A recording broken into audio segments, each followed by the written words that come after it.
Imagine an island on the edge of oblivion. Rome is gone. The armies have left. The roads still exist, but no one maintains them anymore. The cities still have walls, but no one defends them anymore. And at every dawn, from the eastern horizon, more ships arrive. More warriors. More invaders. The Saxons. Now imagine that, in the middle of all that chaos, a battle takes place. A single battle. And that battle changes everything. There is no epic film about it. No monument. We don't even know for certain where it happened. But we know the outcome. The Britons won. And that day, that single mysterious day, planted the seed of the greatest myth in Western history. That is the Day of Badon. And the name of the man who led that victory? No one knows for certain. But you've heard of him. Everyone has. To understand Badon, you first need to understand what came before it. In 410 AD, the Roman Empire announced something unthinkable. Britain was on its own. The legions were called back to the continent. For centuries of Roman order, roads, cities, laws, borders were left behind like an old coat. And Britain, suddenly, woke up naked in the cold.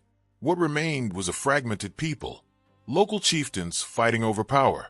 Old Roman elites trying to maintain the appearance of civilization. And all around it, constant pressure. The Picts to the north, the Irish to the west, and the Saxons, the most threatening of all, arriving from the east, from the south, from every direction. The Saxons didn't come just to plunder. They came to stay. They brought families, tools, seeds. Where they settled, they built. And what they built was theirs, no longer British. The island was being devoured from the inside out. The most important writer we have from this period is a monk named Gildas. He wrote around 540 AD, just a few decades after Badon. And what he wrote is not a calm historical account. It is a lament, a cry of despair from a man who watched his land bleed. Gildas describes burned cities, massacred priests, separated families, a civilization being erased. And then, in the midst of that despair, he mentions a battle that changed everything. Gildas writes about the siege of Mount Badon as the highest point of British resistance, an extraordinary victory against the Saxons, a battle that brought decades of relative peace. But Gildas does something that drives us mad to this day. He doesn't say who led the Britons. Think about that. The historian closest to the event, the only contemporary writer who survived, mentions the greatest British military victory of the century, and doesn't give the commander's name. Or perhaps he doesn't forget. Perhaps he deliberately doesn't say. Gildas was a fierce critic of the leaders of his time. He was not the kind of man who glorified military heroes. For him, the victory belonged to God, not to men. And so, the commander of Badon remained nameless. Centuries later, another writer appeared. Nennius, a Welsh monk writing around 830 AD, compiled a collection of ancient traditions and texts. And it was Nennius who, for the first time, put a name to that mysterious commander, Arthur. Nennius says that Arthur was not a king, but a leader of warriors, a battle commander, and he lists 12 British victories under his command. The last of them, the most glorious, the Battle of Badon.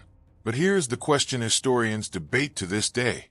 Nennius wrote 300 years after Badon. 300 years. In 3 centuries, an oral tradition can transform an obscure general into a demigod. It can merge several leaders into a single hero.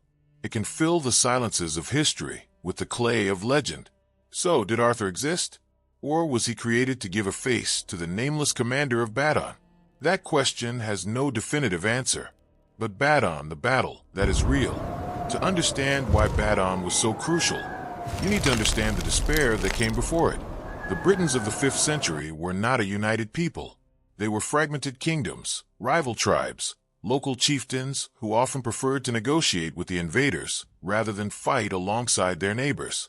Gildas condemns them without mercy. He calls the British leaders tyrants, cowards, men who sold their land for personal comfort. And in a sense, he was right. Without Rome, there was no longer a central power to force cooperation. Every chieftain protected his own territory. Every petty king warred against his neighbor while the Saxons advanced. Britain was fragmenting, and the Saxons simply filled the empty spaces. And then, at some point in the late 5th century, something changed. Someone, or several people, achieved what seemed impossible, uniting rival chieftains under a single banner, convincing proud and suspicious men to march together, to fight together, to win together. We don't know how that happened. We don't know who convinced whom, but we know it happened, because Badon happened, and Badon was a coordinated British victory, not a random skirmish. Someone led, someone organized, someone was capable of transforming that fragmented chaos into an effective military force. That someone is the ghost at the heart of British history. The Britons of the 5th century lived in a fascinating paradox. Rome had left, but its legacy remained. They still spoke a Latin mixed with Brittonic. They still built in stone when they could. They still organized their military elites with Roman concepts of discipline and hierarchy. And the Saxons did not. The Saxons were extraordinary warriors, brave, fierce, determined, but their strength was different. They fought in dense formations, advanced through mass pressure, depended on collective momentum and ferocity. For that kind of battle, terrain was everything, and the Britons knew how to use terrain. The hills of western Britain were dotted with ancient hill forts, positions atop hills built centuries earlier, some by the very pre-Roman Celtic population. Naturally defensible positions, places where a smaller number of defenders could hold off a larger number of attackers. The very word Badon means Mount Badon, a hill, a height, a commander with strategic vision, someone with a sense of how the Romans fought from defensive positions, would know what to do with the hill. You establish your position. You let the enemy climb. You use gravity, exhaustion, and terrain against them.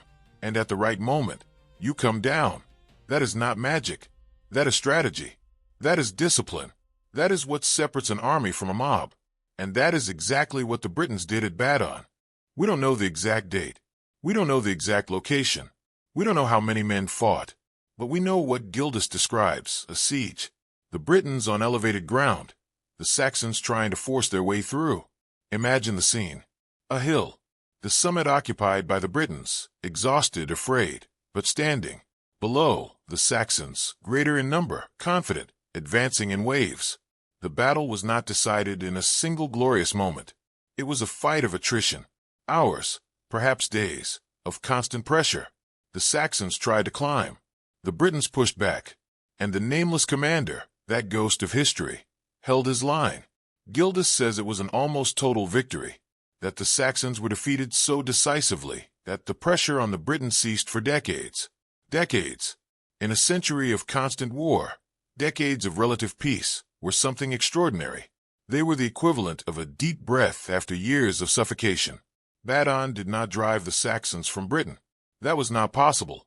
They were already too deeply settled, too numerous.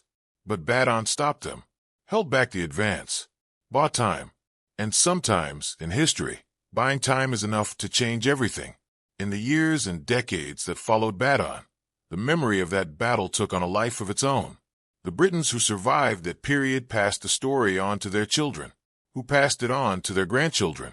And with each generation, the anonymous commander grew a little, became a little taller, a little wiser, a little more invincible. That is how myths are born, not from deliberate lies, but from memory, admiration, and need. The Britons needed a hero, a symbol of resistance, a name to place upon everything they had achieved on that impossible day. And slowly, across generations, the name Arthur began to fill that void. Nennius, in 830 A.D., already presents him as a legendary champion. Geoffrey of Monmouth, in the 12th century, transforms him into a king. And then come the medieval romances, the Round Table, Guinevere, Lancelot, Merlin, an entire universe built upon the foundation of a single real day. But beneath all that fantasy, beneath the knights in shining armor and the impossible castles, there is a core of reality. There is a hill. There is a battle. There is a people who were losing and who, on that day, did not lose. And there is a man whose name we do not know, who somehow did what seemed impossible. Who was the commander of Badon? Perhaps we will never know for certain. Perhaps it was a man named Arthur. Perhaps Arthur is a title, a collective memory, the fusion of several leaders into a single mythic figure. Perhaps the wrong question is, who was Arthur? And the right question is, why do we need so badly for him to have existed? Because Badon happened. That is certain. A battle was fought. A victory was won. An island on the edge of oblivion was given a few more decades of life. And from those real facts, that real blood, those real hopes of men and women who were afraid and fought anyway, the greatest myth in Western culture was born. Badon, the day a nameless commander saved Britain, and the legend of Arthur was born.